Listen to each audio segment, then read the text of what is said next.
శ్రీకాళహస్తిలోని కైలాసగిరిలో వెలిసిన మయూర కోనకు వెళుతూ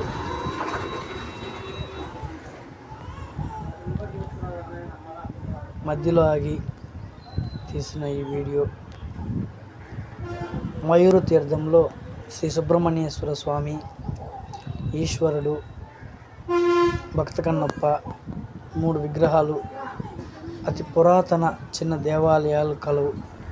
వాటిని మొదటిసారి చూడడానికి ఈ దారి గుండా శ్రీకాళహస్తి దేవాలయం దాటుకొని భరద్వాజ తీర్థం గుండా కొండలో నడుచుకుంటూ వెళుతూ మార్గమధ్యంలో ఆగి ఈ వీడియో తీసి మీకోసం అప్లోడ్ చేయడం జరుగుతుంది.